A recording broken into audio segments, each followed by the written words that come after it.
ಸ್ವಾಭಿಮಾನಿ ನ್ಯೂಸ್, ಇದು ನಿಮ್ಮ ಶಕ್ತಿ. ಸ್ವಾಭಿಮಾನಿ ನ್ಯೂಸ್ಗೆ ಸ್ವಾಗತ. ಇಂದಿನ ಪ್ರಮುಖ ಸುದ್ದಿಗಳು. ನಾಡಿನ ಗೇಣಿ ರೈತರ ಆಶಾಕಿರಣ. ಸಮಾಜವಾದಿ ಹೋರಾಟದ ಮೂಲಕ ಕಾಗೋಡು ಚಳವಳಿಯ ಹೋರಾಟಗಾರರಿಗೆ ನ್ಯಾಯ ಒದಗಿಸುವಲ್ಲಿ ಸಫಲರಾದ ದೇವರಾಜು ಅರಸು ಪ್ರಶಸ್ತಿ ಪುರಸ್ಕೃತರು, ಕಾಯಕ ಯೋಗಿ, ಮಾಜಿ ವಿಧಾನಸಭಾಧ್ಯಕ್ಷ, ನಾಡಿನ ಹಿರಿಯ ರಾಜಕಾರಣಿ ಶ್ರೀ ಕಾಗೋಡು ತಿಮ್ಮಪ್ಪನವರಿಗೆ ಈಗ 92 ವರ್ಷ. ಇದೇ ಬರುವ ಸೆಪ್ಟೆಂಬರ್ 10ರಂದು ಅವರ ಜನ್ಮ ದಿನಾಚರಣೆಯನ್ನು ಕಾಂಗ್ರೆಸ್ ಪಕ್ಷದ ಮುಖಂಡರು, ಅಭಿಮಾನಿಗಳು ಪಕ್ಷದ ಕಚೇರಿಯಲ್ಲಿ ಆಯೋಜಿಸಲಾಗಿದ್ದು, ಕಾರ್ಯಕ್ರಮದ ಪ್ರಯುಕ್ತ ರಕ್ತದಾನ ಶಿಬಿರ, ಸಾಗರ ಸಾರ್ವಜನಿಕ ಆಸ್ಪತ್ರೆ ಹಾಗೂ ತಾಯಿ ಮಕ್ಕಳ ಆಸ್ಪತ್ರೆಯಲ್ಲಿ ಒಳರೋಗಿಗಳಿಗೆ ಹಣ್ಣು ಹಂಪಲು ವಿತರಣೆ ಮತ್ತು ಇತರೆ ಕಾರ್ಯಕ್ರಮಗಳನ್ನು ಹಮ್ಮಿಕೊಳ್ಳಲಾಗಿದೆ ಎಂದು ಸಾಗರ ತಾಲೂಕು ಬ್ಲಾಕ್ ಕಾಂಗ್ರೆಸ್ ಅಧ್ಯಕ್ಷ ಚಂದ್ರಪ್ಪ ಕಲ್ಸೆ ಪತ್ರಿಕಾಗೋಷ್ಠಿಯಲ್ಲಿ ತಿಳಿಸಿದರು. ಕಾಗೋಡು ತಿಮ್ಮಪ್ಪನವರ ಫೋಟೋಗಳನ್ನು ಶಿವಮೊಗ್ಗ ಜಿಲ್ಲಾ ಸರ್ಕಾರಿ ಕಚೇರಿಗಳಲ್ಲಿ ಹಾಕಬೇಕು ಮತ್ತು ಅವರ ಸೇವೆಯನ್ನು ಪರಿಗಣಿಸಿ ಅವರಿಗೆ ಡಾಕ್ಟರೇಟ್ ನೀಡಬೇಕು ಎಂದು ಈ ಮೂಲಕ ಸಂಬಂಧಪಟ್ಟವರಿಗೆ ಒತ್ತಾಯಿಸಲಾಗುವುದು ಎಂದು ಸಾಗರ ನಗರ ಬ್ಲಾಕ್ ಕಾಂಗ್ರೆಸ್ ಅಧ್ಯಕ್ಷ ಸುರೇಶ್ ಬಾಬು ತಿಳಿಸಿದರು.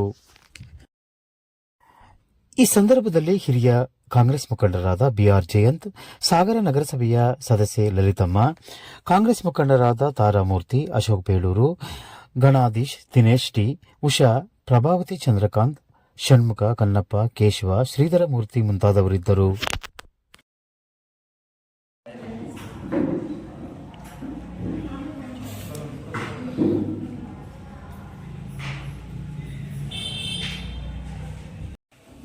ಮಹಿಳಾ ಮುಖಂಡರು, ಮಾಧ್ಯಮ ಸ್ನೇಹಿತರು,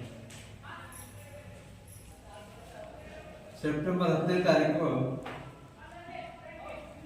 ಕಾಗೋಡು ತಿಮ್ಮಪ್ಪನವರ ಹುಟ್ಟುಹಬ್ಬವನ್ನು ಪಕ್ಷದ ವತಿಯಿಂದ ಆಚರಿಸಬೇಕಂತೇಳಿ ನಾವೆಲ್ಲ ಒಂದು ತೀರ್ಮಾನ ತಗೊಂಡಿದ್ವಿ.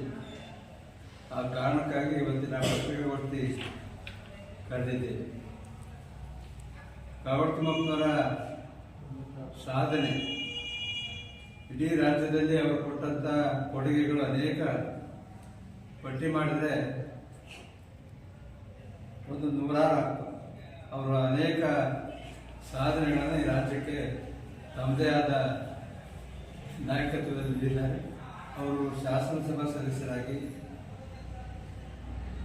ಮಂತ್ರಿಗಳಾಗಿ, ವಿಧಾನಸಭಾ ಅಧ್ಯಕ್ಷರಾಗಿ ಅನೇಕ ಜನಪರ ಕೆಲಸಗಳನ್ನು ಈ ನಾಡಿಗೆ ಕೊಟ್ಟಿದ್ದಾರೆ. ಅವರ ಸಾಧನೆಗಳ ಪರಿಚಯ ನಮಗಿಂತ ನಿಮಗೆ ಜಾಸ್ತಿ ಇದೆ. ಇತ್ತೀಚಿನ ದಿನಗಳಲ್ಲಿ ಅವರಿಗೆ ದೇವರಾಜ ಅರಸು ಪ್ರಶಸ್ತಿಯನ್ನು ರಾಜ್ಯ ಸರ್ಕಾರ ಪ್ರದಾನ ಮಾಡಿತು. ಮುಖಂಡರು ಮತ್ತು ಅವರ ಅಭಿಮಾನಿಗಳು ಹೆಚ್ಚಿನ ಸಂಖ್ಯೆಯಲ್ಲಿ ಸೇರಿ ಕಾರ್ಯಕ್ರಮವನ್ನು ಯಶಸ್ವಿಗೊಳಿಸಿಕೊಡಬೇಕು ಅನ್ನೋದು ನನ್ನ ಪ್ರಾರ್ಥನೆ. ಹಾಗೆ ನಮ್ಮ ಪಕ್ಷದ ಸೆಪ್ಟೆಂಬರ್ 10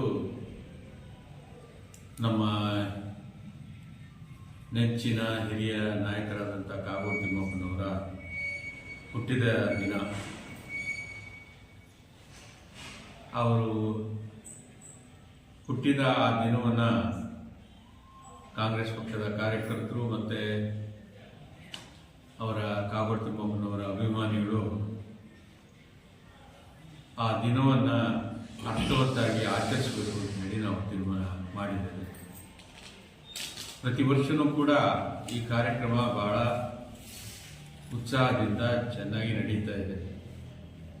ಅದೇ ಪ್ರಕಾರ ಈ ವರ್ಷವೂ ಕೂಡ ಸೆಪ್ಟೆಂಬರ್ 10ನೇ ತಾರೀಕಿನ ದಿವಸ ನಮ್ಮ ಯುವಜನರು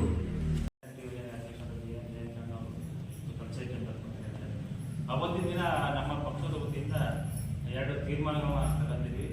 ಅಂದರೆ ಸರ್ಕಾರಕ್ಕೆ ಒತ್ತಾಯ ಮಾಡೋದು, ಅಂದರೆ ಸ್ಪೀಕರ್ ಆಗಿ ನಮ್ಮ ಕಾಗೋಡು ತಿಮ್ಮಪ್ಪನವರು ಯಶಸ್ವಿಯಾಗಿ ರಾಜ್ಯದ ಹೆಸರು ಮಾಡಿದರು. ಅಟ್ಲೀಸ್ಟ್ ನಮ್ಮ ಶಿವಮೊಗ್ಗ ಜಿಲ್ಲೆಯಲ್ಲಿ ಇರುವಂಥ ಸರ್ಕಾರಿ ಕಚೇರಿಗಳಲ್ಲಿ ಅವರ ಫೋಟೋವನ್ನು ಹಾಕೋದಕ್ಕೆ ಒಂದು ಜೀವ ಓಡಿಸಬೇಕು ಅಂತ ಸರ್ಕಾರಕ್ಕೆ ನಾವು ಒತ್ತಾಯ ಇದ್ದೀವಿ. ಆ ನಂತರದಿಂದಲೇ ನಮ್ಮ ಕೃಷಿ ವಿಶ್ವವಿದ್ಯಾನಿಲಯ ಇರುವಕ್ಕಿಲಾಯದಲ್ಲಿ ಕಾಗೋಡು ತಿಮ್ಮಪ್ಪನವರ ಪಾತ್ರ ಪ್ರಥಮವಾಗಿದೆ. ಅದಕ್ಕೆ ವಿಶ್ವವಿದ್ಯಾಲಯಕ್ಕೆ ಆಗಲೇ 4-5 ವರ್ಷ ಆದರೂ ಸಹ ಒಂದು ಡಾಕ್ಟರೇಟನ್ನು ಅವರು ಕೊಟ್ಟಿಲ್ಲ ವಿಶ್ವವಿದ್ಯಾನಿಲಯಗಳು.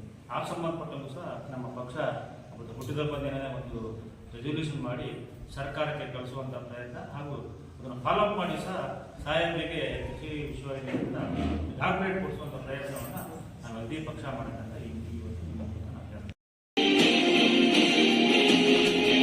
ಸ್ವಾಭಿಮಾನಿ ನ್ಯೂಸ್, ಇದು ನಿಮ್ಮ ಶಕ್ತಿ.